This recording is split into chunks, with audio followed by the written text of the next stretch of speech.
And hello, movie lovers, and welcome to the show. For tonight's podcast episode, we are actually doing our Suicide Squad 2016 review. This is our Redux version of the 2016 version of Suicide Squad. I reviewed this a couple of years ago, back before I had a podcast. That video was like maybe 5, maybe 6 minutes long. So, what better way to do this with friends, with company, than with my friend Charlie? Say hello to everybody. Hello. And once again, he's my co-pilot over here. He's actually my co-host. So with that being said, let's just dive right on into this thing. I know I said 6 years, but still with the migraine headache that I have from watching this movie, it feels like 6 years.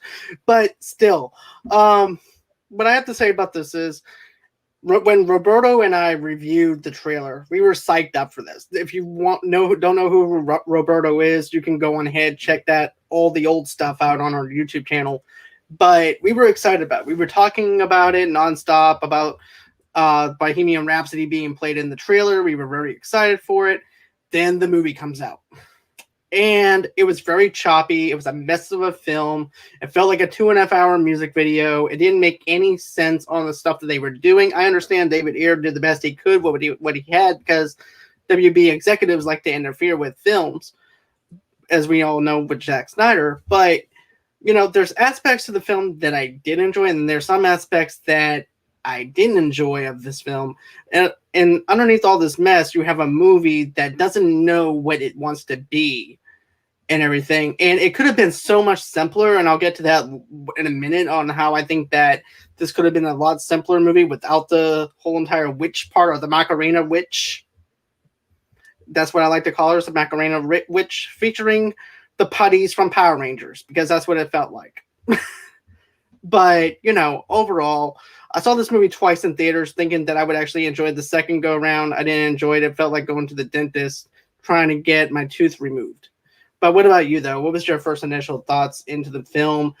Uh, yeah, I like I said, I was more hyped for the trailer. Like I think it was like my brother and I went to see Dawn of Justice, and we saw this trailer, and they played the Bohemian Rhapsody the trailer, and like everybody in the theater was like, "Oh yeah!" They were clamoring how this looked awesome, and it did. It looked really good.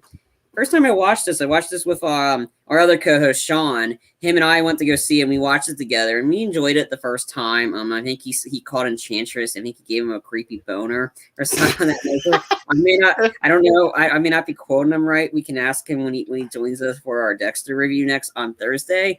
But we enjoyed it for what it is, and then I watched it again, and I just got tired of it. Honestly, I just anything I liked about it kind of got overshadowed by how bad it is. And just watching it last night, there's parts of it I got bored. I'm like, all right, like crack your get off the pot. Let's finish this. All right.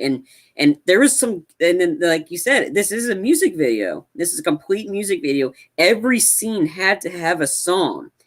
And it's a shame because some of the songs are really good, but it just ruined. It didn't go well with the sequence, and it was like all over the place. I mean, there are aspects I liked of this, and I still kind of do, but then there's a lot I do not like at all. And for 5 years, this does not hold up. And we wanted to do this review because we reviewed the better one yesterday. So if you have not seen the Suicide Squad, which is no correlation to this one except for some of the characters and stuff, go ahead and either watch that on HBOMAX or go to the theater to see it, because that is the much better version of it. And John and I will fight you on that if you disagree otherwise. Just kidding. But yeah, yeah, go ahead. Sorry. The thing that I liked the most about this film, in a sense, was the very beginning where we first introduced into Amanda Waller, the death of Superman, the continuation of Batman vs. Superman, so you have some continuity to go in with the film to understand where this film is trying to go at. And then I also like how, if this thing goes wrong, the villains are thrown under the bus because, hey, they're villains, that's what they're supposed to do. So I like that concept and everything. But after the first 5 minutes, after we're done with that whole entire thing, it goes on a downward spiral ladder or staircase to the point of no return. And it could have been so much better, because I read the Suicide Squad New 52 whenever they did their run. And the first couple of issues of the Suicide Squad wasn't about them going after Enchantress. It was about Harley Quinn trying to go for Mr. J and everything, and then her trying to backstab the Suicide Squad, getting into Deadshot's head because she was actually fooling around with his head, trying to put a love interest into him, basically, and trying to form a connection with him, which worked in the comics. So the way that they could have done it was this: have a simple context of doing something like that where they're looking for the Joker, and on that journey, Harley Quinn backstabs the Suicide Squad. Now it becomes a mission to have to hunt down not only the Joker, but also Harley Quinn. To me, that would have been a better storyline. It's simplistic. It doesn't have a supernatural effect. We don't have to worry about the Enchantress doing any Macarena dances, no silly putty or whatever from the Power Rangers stuff. To me, that would have been a better movie. It's simple and stuff like that. Diablo was actually the better character that was fleshed out to me. But anyways, what did you think about the Amanda Waller introduction? What did you think about some of that other stuff? I mean, I thought that was a cool intro. You get to see the other aspects of the character, like introduce the Deadshot. Like I thought that part was cool.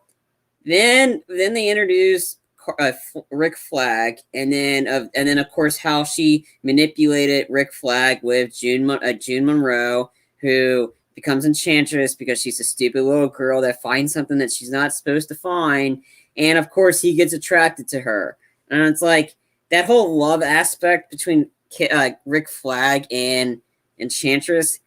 That was stupid. That really was dumb, the whole movie. It was really dumb. He was thinking with his middle instead of his head.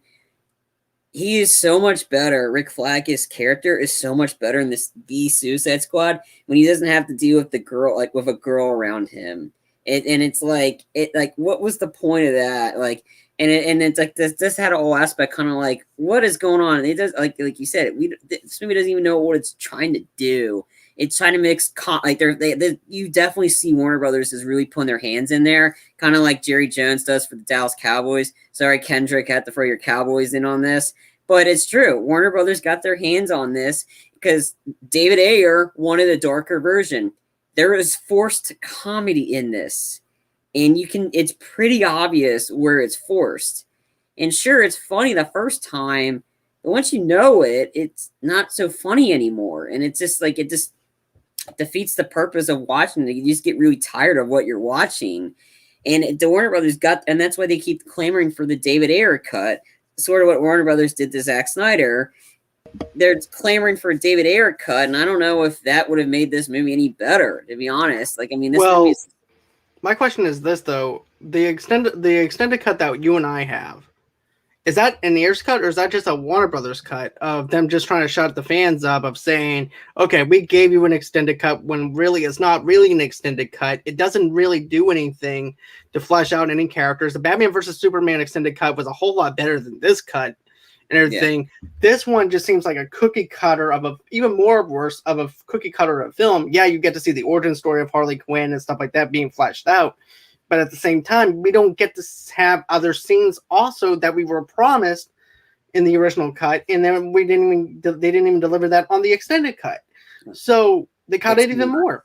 It's not the Ayer cut. It's. I think it's another Warner Brothers. They just cut and paste some stuff, like because if it was the David Ayer cut, they would have. They wouldn't be clamoring for a David Ayer cut right now. Like we wouldn't be having that after the whole release the Snyder cut. Release the Ayer cut, we wouldn't be having release the Ayer cut if that was what we got on the Blu-ray. And that wasn't it. I think that was just Warner Brothers like, yeah, God, we're so tired of this. Like here, I think that, but I mean that's the problem. They keep thinking if they let the director do what they want, and I think that's why they kind of got scared, and that's why they gave James Gunn all the power and all the money to here, make it your way, and we're gonna stay out of it. And look what we got. We got a much better version of the Suicide Squad. It felt like a comic book movie. And if you want to know why we said that, listen to our review that we did yesterday. It's on our page. But that felt like no hands-on stuff. And that's no interference with the studios. Yeah, that's what Warner Brothers needs to do.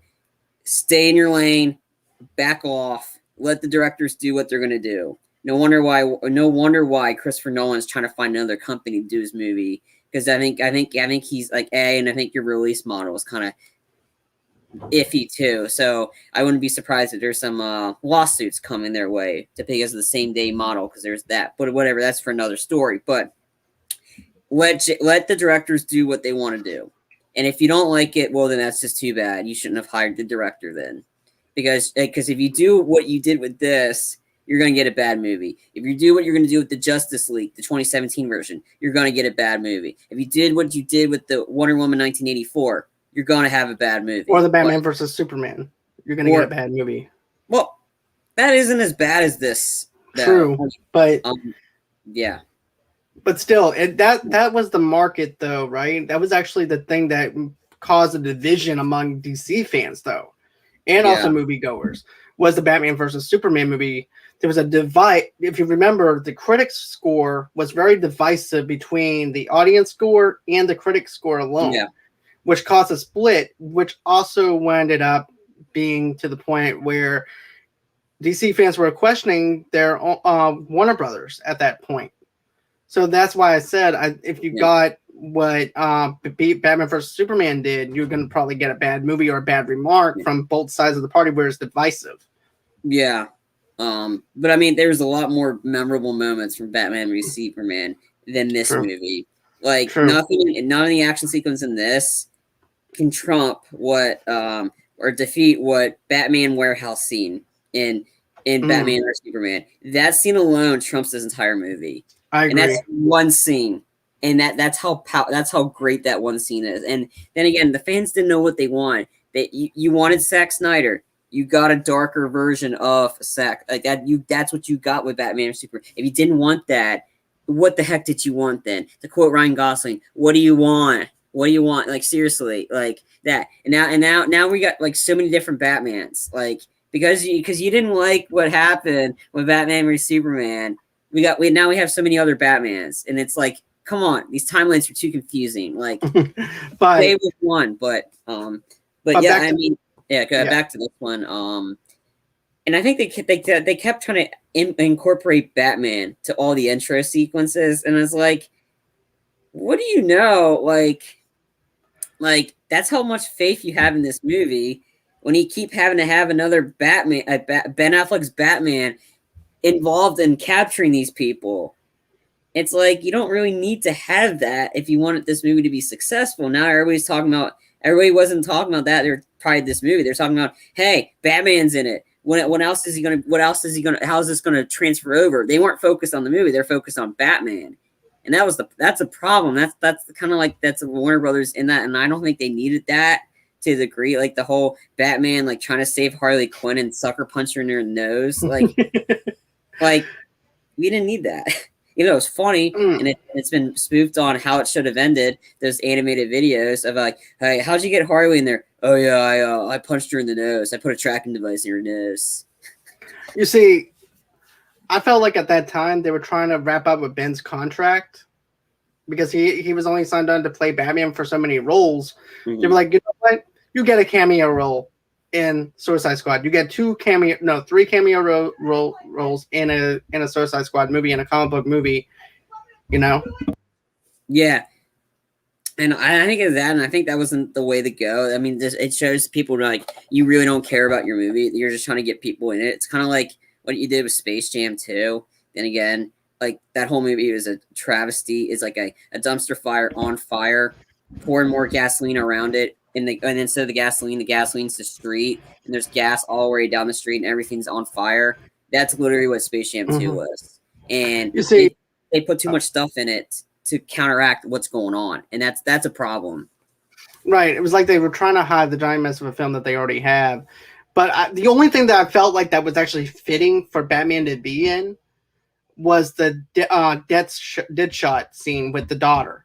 Now that part actually added into with the scene because of the fact the daughter is trying to protect her father from going to jail, or trying to protect Batman from Deadshot killing Batman. And he's like, look, you see vulnerability in Deadshot is like, okay, you want me, Batman?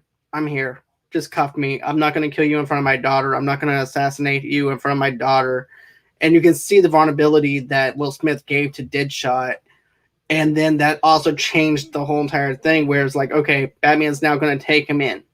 And that part was actually fitting to me because you have layers to Deadshot, you have motivation into the storyline, and it also helped get to know who Deadshot is, and also to get to know the daughter a little bit as well. So I definitely thought that was actually very thought out. The Amanda Waller scenes were thought out very well.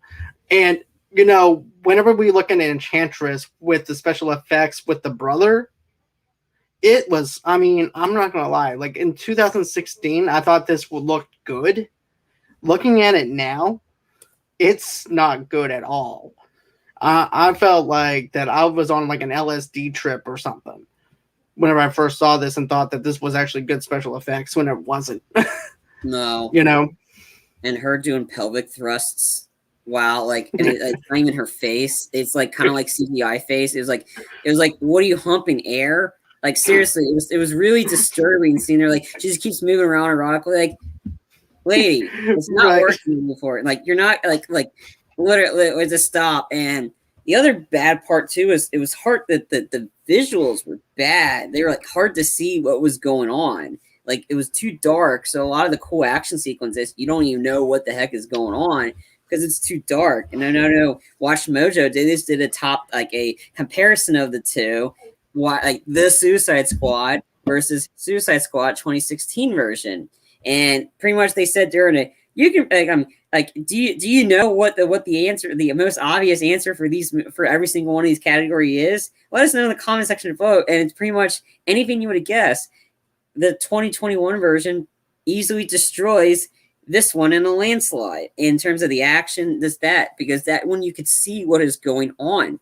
This was too dark, and it's like a lot, especially that final battle sequence, that was too hard to see, and it was all dark and white, and it's like, just get a different color scheme, turn on some lights or something. It's like, come on already. But I mean, some aspects I liked Deadshot, and I liked Harley Quinn.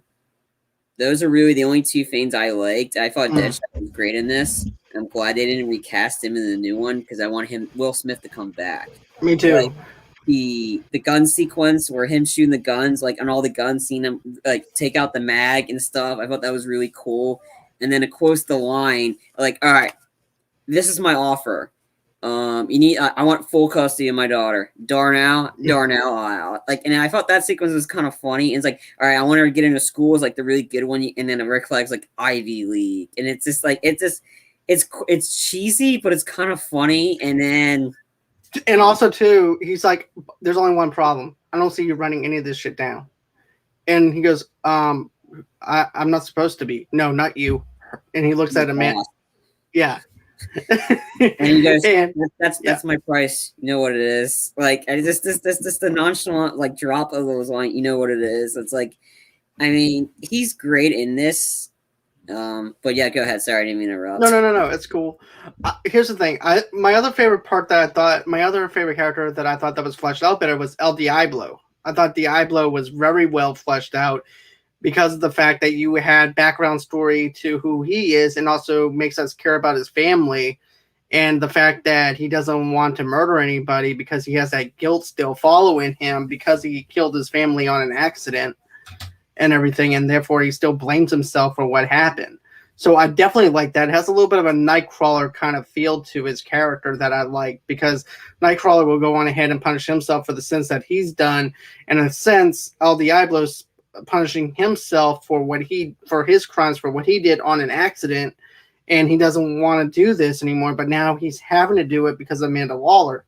And then Randall Flagg was not fleshed out that well compared to this new Suicide Squad movie, because of the fact that it was very one note. He was just sleeping with Enchantress, Macarena woman. That's what I called her. I told her the Enchantress Macarena woman whenever I saw this movie. But it didn't add anything to the film. It was very one note. Jai Courtney as Captain Boomerang. I liked him in this movie, but I liked him better in the Suicide Squad. even though he was only in it for a few minutes. But you know what, though? I feel like that was James Gunn killing off of the stuff that was bad in the first Suicide Squad movie and was like, you know what? This is no longer going to be your vision.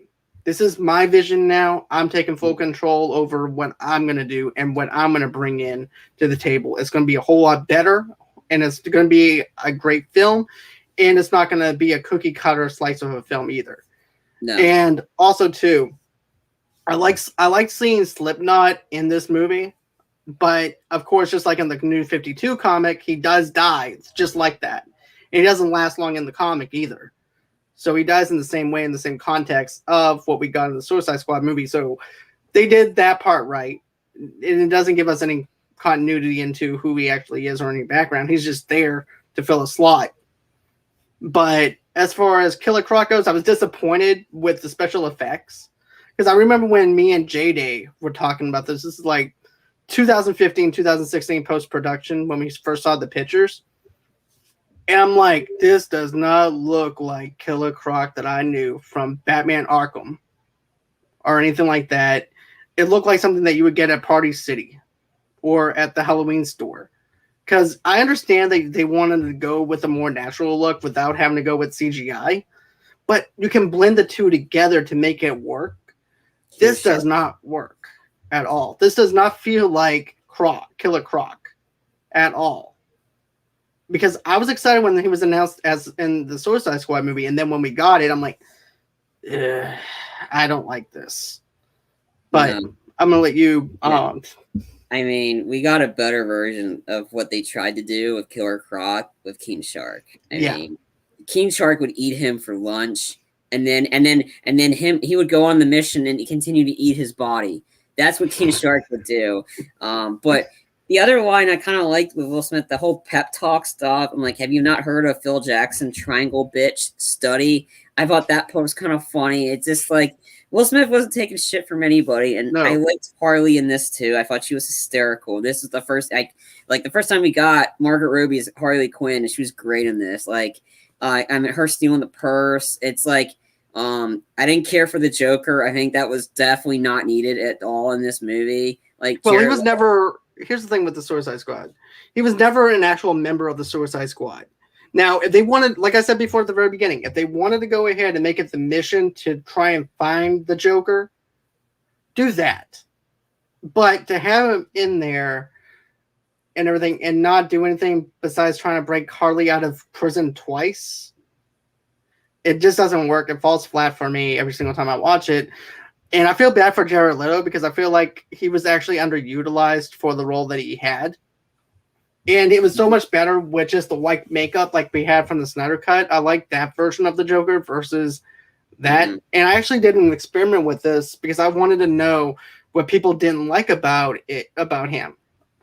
And I was like, well, I don't like him with the acting. I was like, well, either you would have still got the same performance and the same stuff from the dialogue that he would have brought to the table. So either way it goes, even with a different actor, you would still get the same type of performance. It'll just be a different dialogue coming out of that person.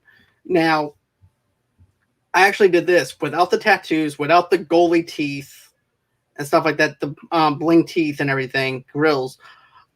People loved it. People loved the fact that it wasn't all the tattoos and things like that.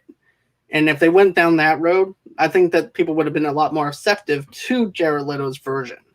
That's just my opinion, though. But, you know, he wasn't needed to be in this film unless it was actually to drive a plot, unless they were actually looking for him. But instead, they're looking for Enchantress instead, which was the main downfall. Yeah, and I didn't think Waller needed to be in this movie. That, like, she was in it way too much, and I think she kind of overstepped her. She needs to stay in her lane, kind of like what they had her, just have her in one location, not have them have to save her.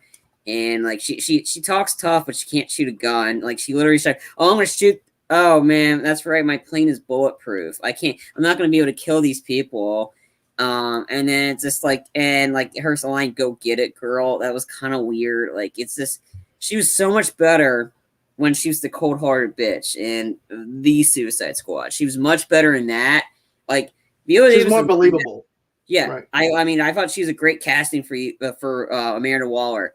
I just think they ruined her character a little bit in this one, but redeemed it big time in the latest one that just came out. And so, but yeah, this movie had a lot of bad dialogue, and I'm about to read the one dialogue in that, and I'm pretty sure everybody knows exactly where I'm going to read. This is with the katana sequence where she randomly shows up, and he goes, it's like, "This is Katana. She's got my back. She can cut all you in half with one sword stroke, just like mowing the lawn. I would advise you not getting killed by her. Her sword traps the souls of its victims." Yeah, that's pretty cringeworthy. I think it was so cringeworthy that I think IGN did to promote the Disaster Artist, they had some of the cast from the Disaster Artist read really bad quotes in their famous lines. Unfortunately, we didn't get to hear James Franco's Tommy Wiseau read that line. And I think they had somebody else. I think either Seth Rogen or somebody else read that line. But yeah, I'll read it again. So it's pretty cringeworthy. "This is Katana. She's got my back. She can cut all you in half with one sword stroke, just like mowing the lawn. I would advise you not getting killed by her. Her sword traps the souls of its victims." You see, I didn't mind the last part with trapping the souls into her victims. To me, I think that part added into something with her character. The mowing the lawn part with one stroke and stuff like that, that was cringeworthy. The very end of it is where I'm sold on, but here's the thing. It would have been cool if we could actually see that. But no, we don't see that at all. They just talk, and that's it. And gives us an introduction to that character rather than seeing it in flashbacks. So therefore, her character's not even fleshed out that well. We only see one scene of her doing something, and that's whenever she's getting ready to kill one of the Japanese people for killing her husband. Even though he just watched his crew do it, she killed him. And yet, we don't even see his soul get trapped into the sword at that moment either. We just see her go with the blade, he's dead, and that's it. No special effects to indicate that her soul went into that sword or anything. So that's something that I was very disappointed with as far as Katana go for a first time round of introducing her character. Yeah. And I didn't think the members of the crew of Rick Flagg's crew was any good. Like Scott Eastwood was this. He was just there. Yeah, he was there. And Rick Flag pretty much played the damsel in distress this whole movie. Everybody had to save him. Like, people had to save him the whole time. It was like, "Harley, you need to get him. If not, we're all dead." And she's like, "Oh, here." And then, yeah, he gets dragged twice in this movie. Come on, you're supposed to be this big, tough guy, and yet you're getting dragged around by these monsters. He puts up more of a fight. He does more in the Suicide Squad against Peacemaker than he does this whole movie. And then they justify it. And then they justify it with him being captured with Deadshot saying, "Well, she wants you for her army because you're the toughest one basically the toughest person that they have on their Suicide Squad. That's why that she wants him." And she wanted him because she knew he would get attracted to June Monroe, so he was using her as she was using him as bait, pretty much like honey trap. And that's pretty much what it was. And it's this, yeah. I mean, I didn't think Enchantress was needed. I didn't think Dr. June Monroe was needed. And I mean, I didn't think the actress was that great as Enchantress, like Cara Delevingne, because I mean, she hasn't done anything lately anyway. The last movie she did after this was Valerian and the City of 1,000 Worlds, which wasn't a great movie. It had potential, but it was just they needed better actors. So, I mean, like I think that was a complete misstep by having her in this movie in general, Enchantress, because it was not needed. Not needed, and you could have taken at least 30 minutes off of this movie. It was a 2-hour movie. It felt like 3 hours. To be honest with you, with this film, it just needed to be like maybe a 90-minute movie, to be honest with you. It just needed to be 90 minutes. Even though we're getting first introduction to other characters, I feel like this movie deserved to be only 90 minutes. That's just my opinion, too. Yeah. Or if you had a better, like if you let the director do what they do, have it at runtime similar to what the Suicide Squad was. That was 2 hours and 12 minutes, but the pacing is key.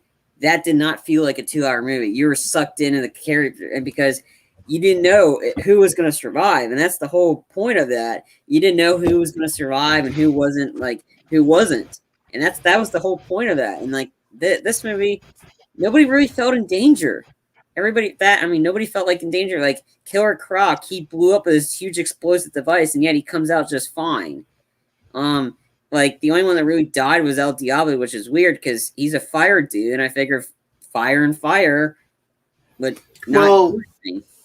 From a supernatural aspect of it, and this is just me going off the cuff, he has to use a lot of his energy to do something like that. Yeah. You know, and basically we already saw him being weakened a little bit within this film whenever he used his firepower a little bit.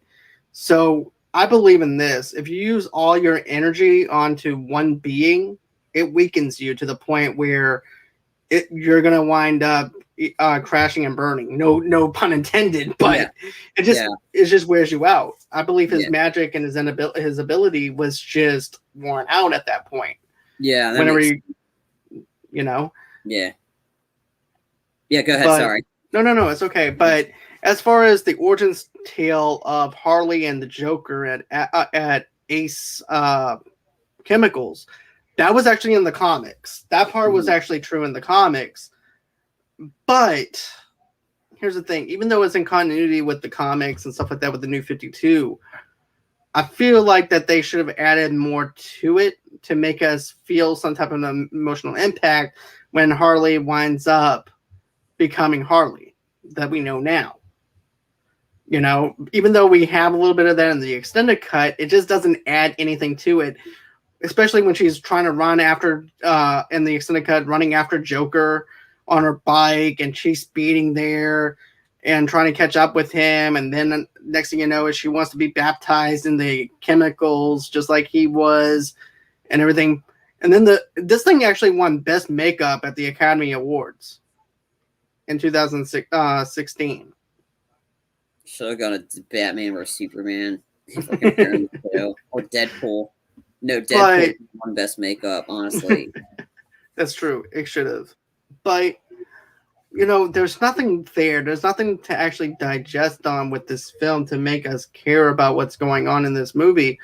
And it's good. It's just like showing us around the set. It's good set pieces, but you're not doing anything with those set pieces or anything like that. There's no motivation with the set pieces. There's just nothing there. No, I mean, there's just nothing. There's nothing really more to talk about with this movie. It's like if it was an enjoyable, we would go like longer. I mean, like I said, like we did our review yesterday. There was a lot of discuss because we were laughing as to how funny King Shark was. Like, because there's a lot of memorable moments in every single scene, and it's just like Warner Brothers really screwed the pooch on this one, and that's why they called it a soft reboot. Kind of like I don't even know how to call it like that. So I mean, and bottom line is, if you want a Suicide Squad movie, don't watch this one. Go watch the new one because that's where you'll get it. And you see, I love CCR. I like Clarence Clearwater Revival as much as the next person. I like Eminem. I like. I bought the soundtrack because I did like the songs on the soundtrack, but it doesn't match the visuals on what they were trying to do with that. Yeah.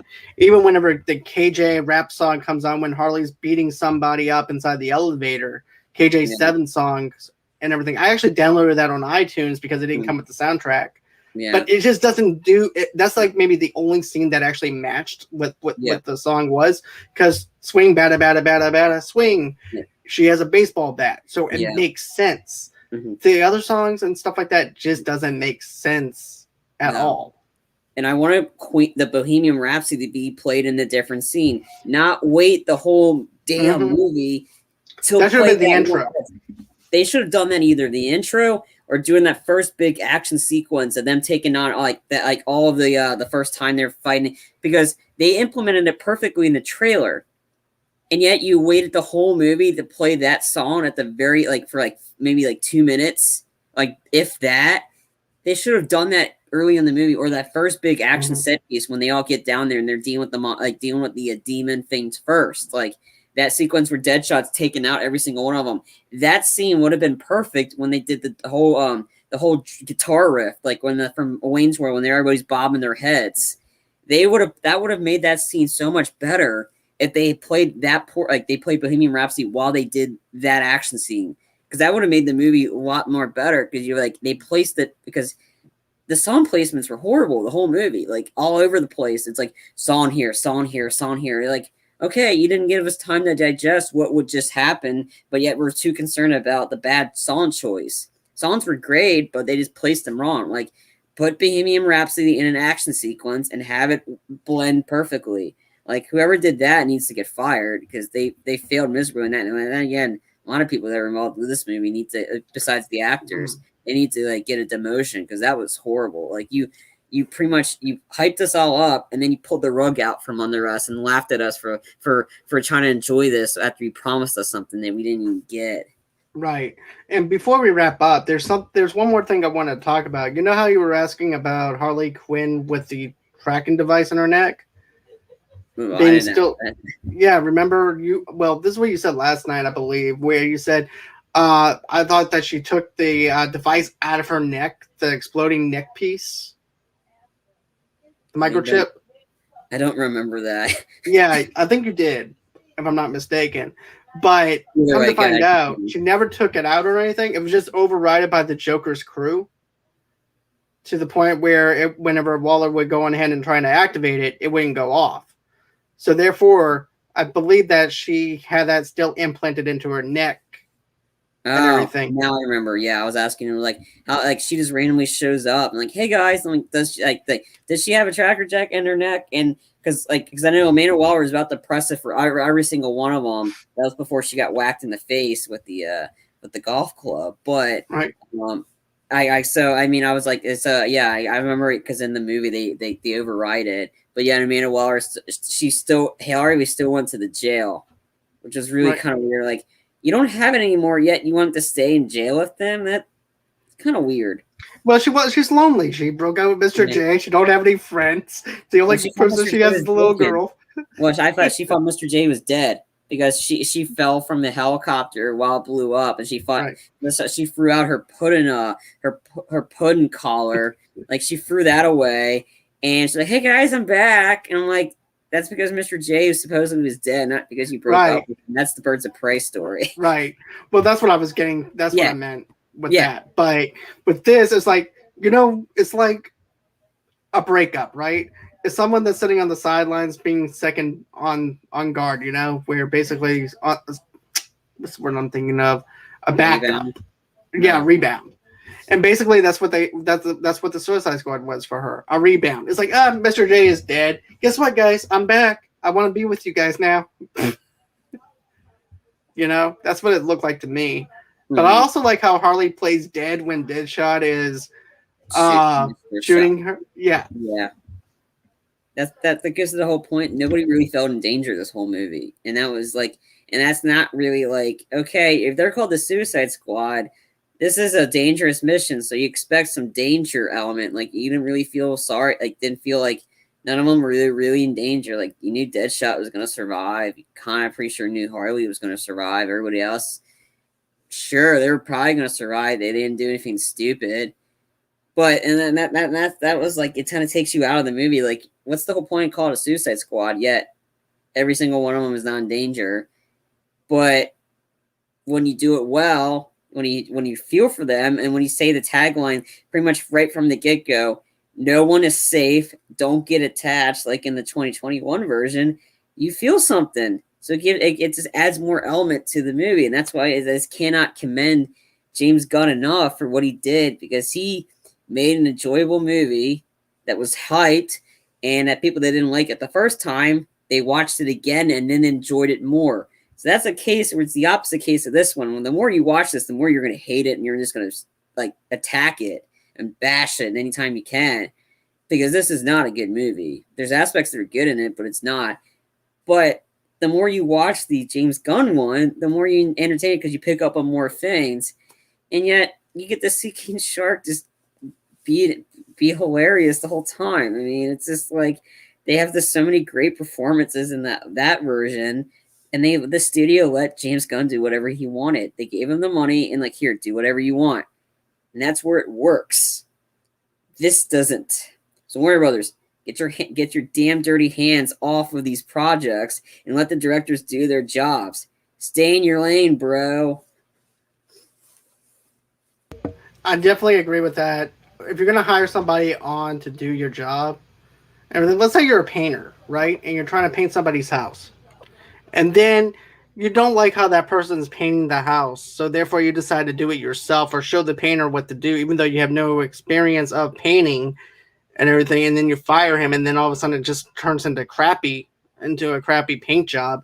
That's not the fault of the painter. That's the fault of your own self because you decide to put yourself in the painter's shoes, and you don't know how to paint, and that's exactly what Warner Brothers does. But all in all, this movie is just a giant mess of a film. It doesn't and everything. It doesn't really hold up. The CGI is really bad. The aspects, like we said, that we liked was Deadshot being introduced, Deadshot getting arrested, and of course with Batman being there, and then also too the action sequences with Deadshot was really great, and everything too. But other than that, though, even with El Diablo, I liked him. And then with Rick Flag, didn't like him in this movie at all. He was very one note, paint by the numbers kind of thing. Killer Croc, not so much. Harley and Harley was great, even though Harley. And this is actually the first introduction into Harley Quinn. So her accent was actually going in and out with that New York accent. Because Margot Robbie was just trying to find the balance of how to find that voice for her character. So that's perfectly normal to trying to find the voice for the character at the very first. She did what she had to do with what was going on, and then obviously it worked because she's gotten Birds of Prey, and she was great in that movie, and she was fantastic in the Suicide Squad. So letting her like I said, the more she does it, the better. And then Margot Robbie loves being Harley Quinn. And that's why she's like, I'm already done taking a break of Harley Quinn. Let's go. I want more. Like, that means you're doing something right when you have and then she's a fan favorite character. And because of what after this role, they had the animated series, which is a fantastic Harley Quinn show. If you haven't seen that, it was on HBOMAX. That show's hysterical. And that's kind of proves like Harley Quinn can be raunchy and she can cuss. And it's a great animated show, and Kelly Cuoco is fantastic as Harley Quinn. Like the cast in that's the first time that show introduced me to King Shark. So, and there's a King Shark, and he's voiced by Ron Funches, and he's a computer guy. He speaks coherent sentences. He's a tech guy, and yet when he senses blood, he's gonna bite you, and he's gonna attack you. But if you haven't seen the Harley Quinn show, watch it. It's hysterical because you get introduced to probably the best. A worst Batman character ever, and he needs to be perfect for the Suicide Squad, and that's Kite Man. We need more Kite Man. Hell yeah! And you know what though? I was introduced to Kite Man when reading one of the newer Batman movie comic books. I forgot what it is, but I have it over here for the graphic novel. But because the New 52s are no longer canon, the Rebirth series is where I got introduced to Kite Man at. And everything. I'm like, really? Kite Man? I was like cringing the whole time reading him. And I'm like, Suicide Squad's definitely a good fit for him. He's great in the Harley Quinn show, though. He just shows up. It's like, hey, ladies, what's up? I'm Kite Man. Hell yeah. And he presses his center on his and he has the kite that flies out. And he's like, hey, it's Kite Man. He's hysterical in the animated show, the Harley Quinn animated show, which is on HBO Max. And I think because James Gunn teased that, I already asked him, what about Kite Man? He's like, couldn't get Kite Man into this movie? Potentially for a sequel. And I'm pretty sure this movie's going to do well. Like, the 2021 is going to do well, so I hope so. Because I want a sequel, and I want a Kite Man. Sean, my buddy, like our co-host Sean, he'd agree with me on that one. He loves Kite Man. But another thing, though, too, my other introduction into King Shark was also in the Flash series, and I thought the special effects worked for the TV series for King Shark. I thought he was very menacing with that. With this one, with this new Suicide Squad movie, I liked it. I liked how they gave him more stuff to do than in the CW network one, but still, it was very enjoyable. Mustache, but yeah. Any more final thoughts as far as Suicide Squad 1 goes or anything like that? No, we covered it. This one sucks. It has Yep. some moments, and like if you want to watch a Suicide Squad movie, skip this one easily. Go with Even the if James Gunn one. even if you scroll through it on HBOMAX, like oh Suicide Squad, no, skip. Go to the. So there's two different titles. This one's called Suicide Squad. The James Gunn was the Suicide Squad. So make sure that has the word "the" in it, and then that, and also pretty sure the video game coming out next year is probably gonna be a lot better than this one too. Right.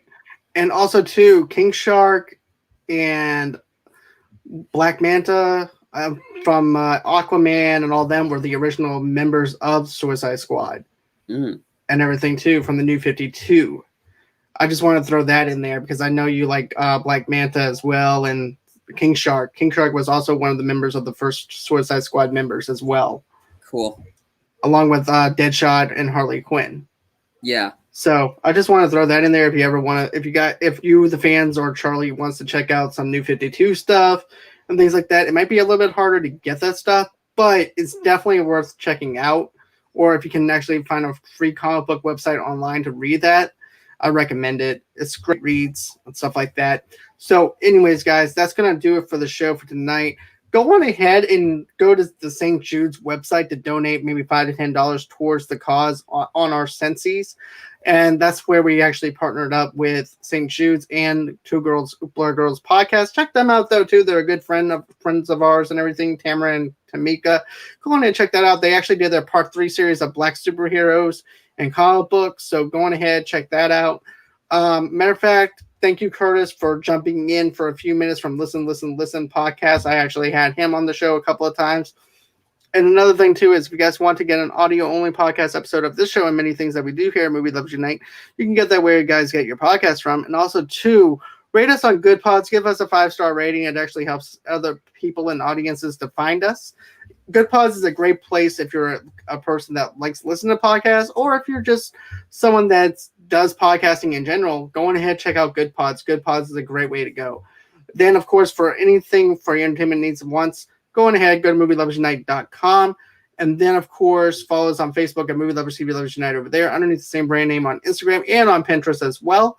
Then, of course, go on ahead, head over to Movie Lovers Unit on Twitter, and then go over to our email address at movieloversunite@gmail.com. If you're a sponsor and would like to sponsor us, go on ahead and check that out as well.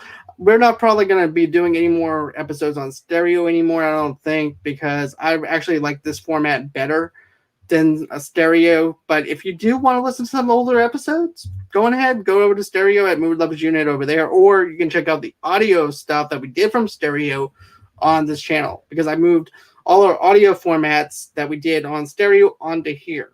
So go on ahead, check that out. Always until next time, guys. Thank you, Charlie, for joining me as my co-pilot, my co-captain to this channel. I appreciate everything you do, man. Thank you so much. Always until next time, guys. Bye-bye.